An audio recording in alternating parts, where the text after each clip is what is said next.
You punch Timmy in the head again. It's okay. We don't suspend anymore. Walk in, chairs great, we don't play. Staff talk sharp like a quiz on a Monday. Whiteboard wars, yeah, we grade all day. If you can't take that heat, stay out the hallway. Hey, this is the staff room. Say it loud, say it loud. The staff room. Let's get into it. Welcome back to the staff room, everybody. I am happy to have you here. My name is Dr. Matos, 16-year educational veteran and author of How School Leaders Motivate Teachers in Real Classrooms, that practitioner's guide, available on Amazon. Go ahead and get you a copy. Listen, New York, you're next. Why are we lobbying for not suspending kids? Well, I just don't get it. When did we become so dumb? Listen. Hey, educational values, right? Collaboration. Travel a couple 100 miles down the road or make a quick Zoom call and have a conversation with some of the people in the lower states. Ask them if not suspending kids works. Listen, everybody, okay, fine. Yes, we're in the staff room. I'm gonna give you my take as a parent, as a leader, and as a teacher, and then we're all gonna look at it.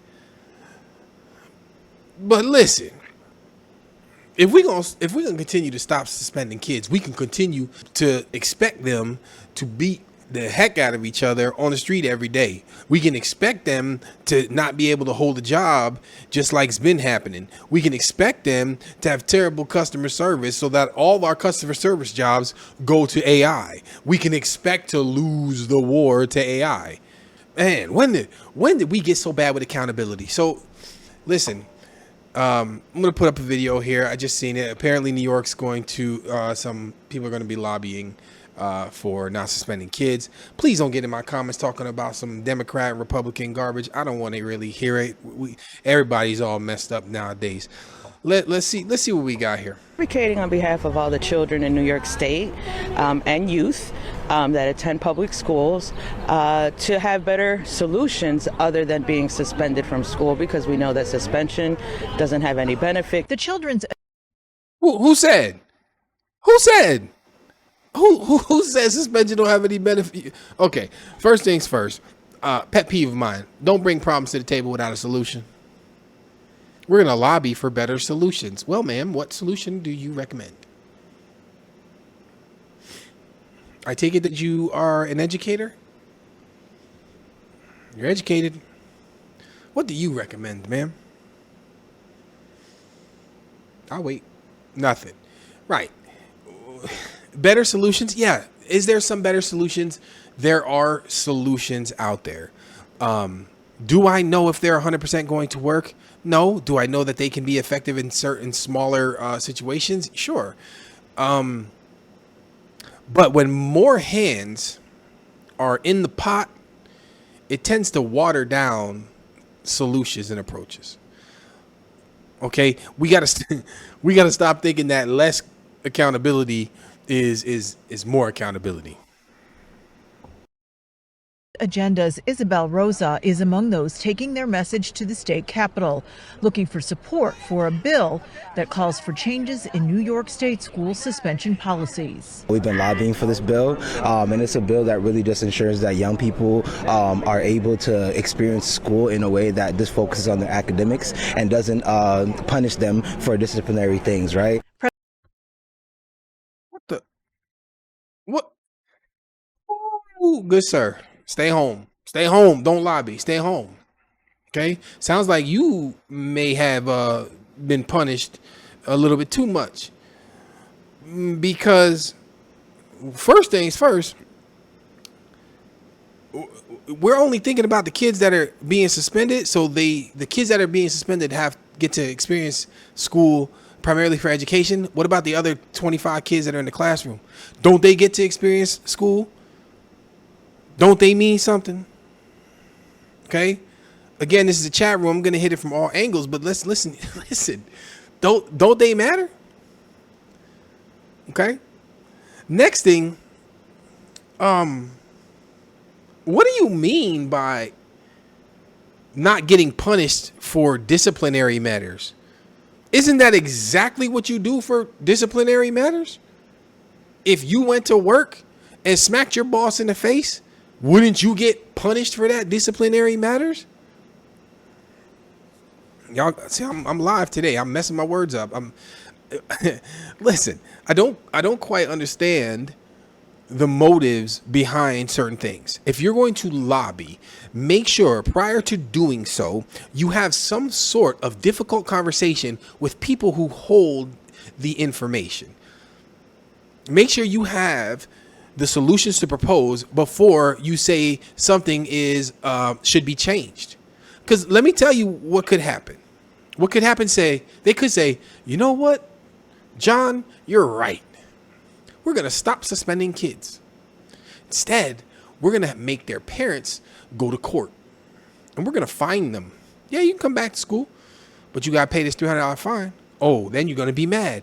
But you brought it to the table with no solution, sir. And then you told me, you had the audacity to tell me that you didn't want kids to be punished for things that were disciplinary.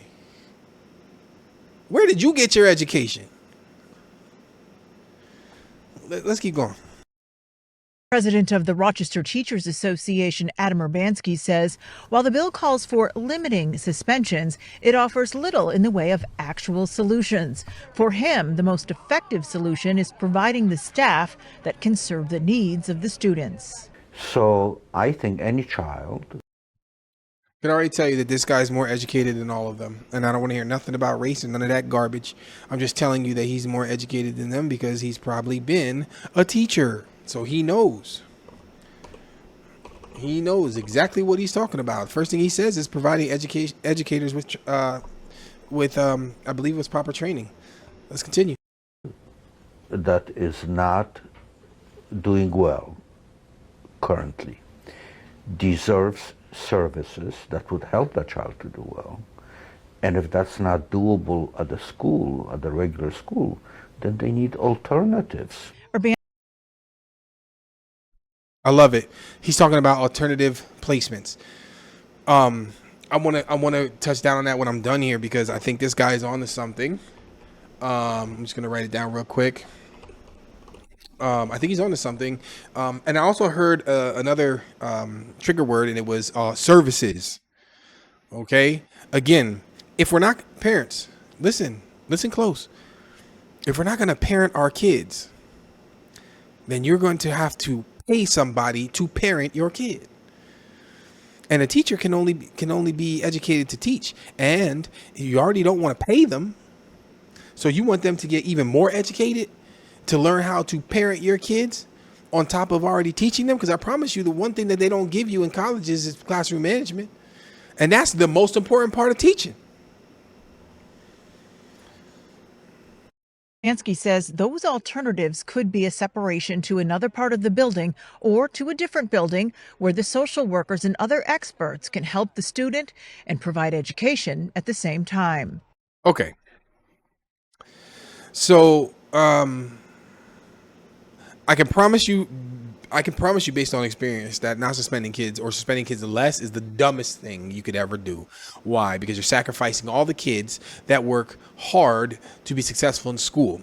So all of the research shows you that when you allow a non-preferred behavior type to remain in a setting, that setting starts to sway to accept that behavior.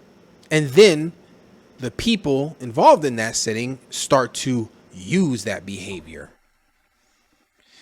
The way I teach my teachers is you have to draw a fine line, or you have to draw a very obvious line. Home behavior stops now. School behavior starts now. What does that mean? That means that I can now connect all of my replacement behaviors to the title of school behavior. So when you cross over into that line, the campus line, students can know now that the things I do at home do not apply here. And if they should so happen to spill over, I'm going to get a consequence. Why? Because if I continue to do things in this place, then everybody's going to do them. They may not think that, but that's exactly why. That's why you fire toxic people from your workplace. Okay? So these people they're lobbying from an angle that they are blind to. They don't know what they're talking about. They just know that they're acting off emotions. What is the issue with our country and emotions?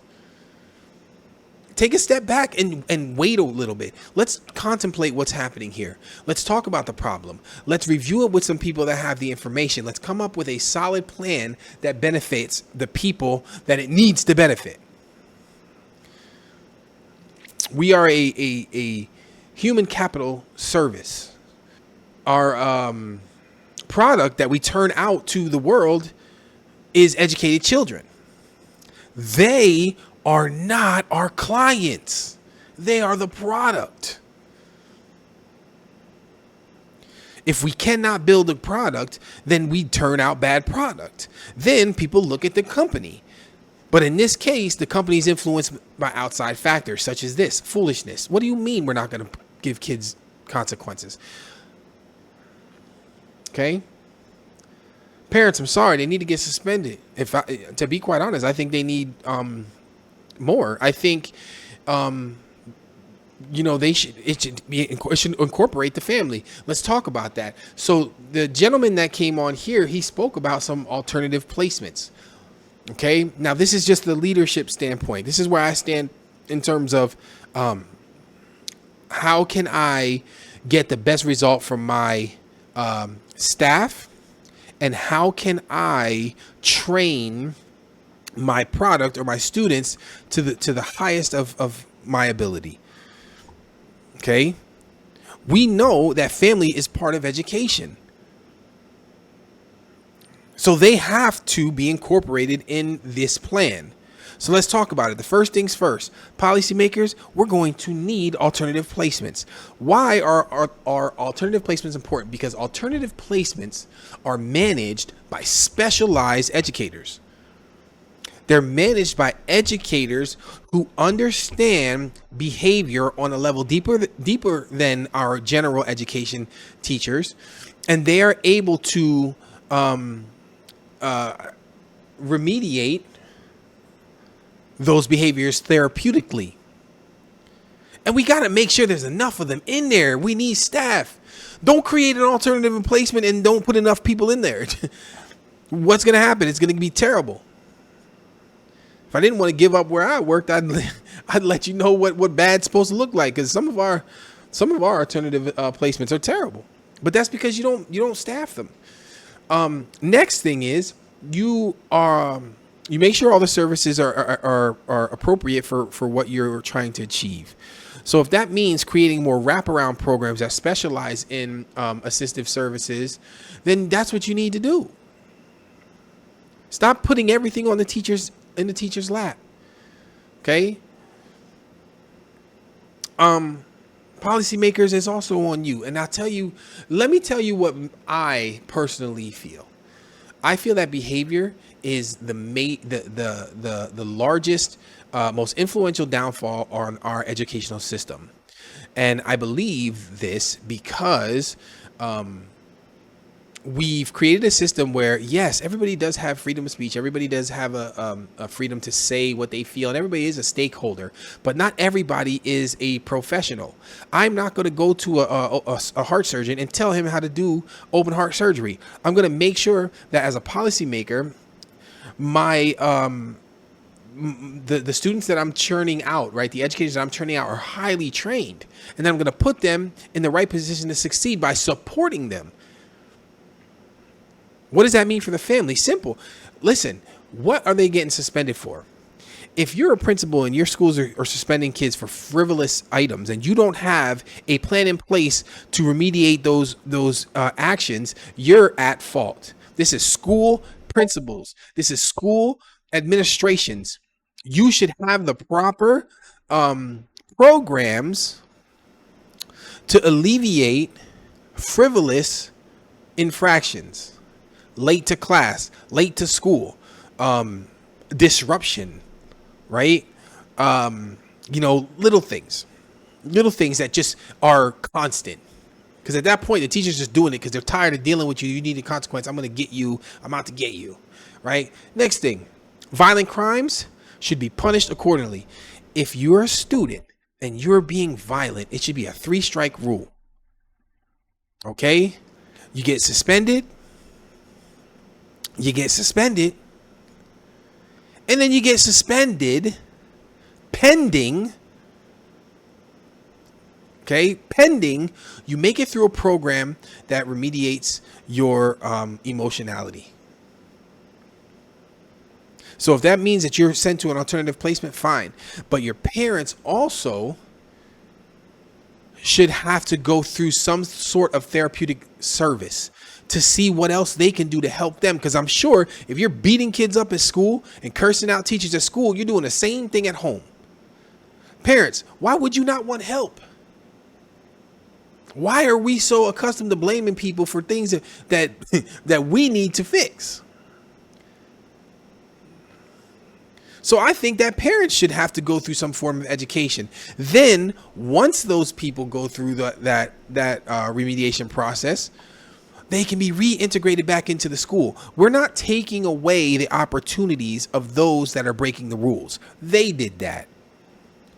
We are maintaining the school culture that promotes school achievement. And if that means that parents have to do more, if that means that principals and administration have to do more, and if that means that teachers also have to do more in terms of maintaining their, being mindful of their pride, then that's what we got to do. If you think that not suspending kids is a way to remedy a disciplinary problem, you're an idiot. Keeping kids in places where they're just destroying the environment is the dumbest idea I've ever heard. And the fact that you got on camera and you said these things shows me exactly where we are as a society. I would go as far as to hear that somebody paid these people. All of y'all should be suspended. Staff room. Walk in, chance great, we don't play.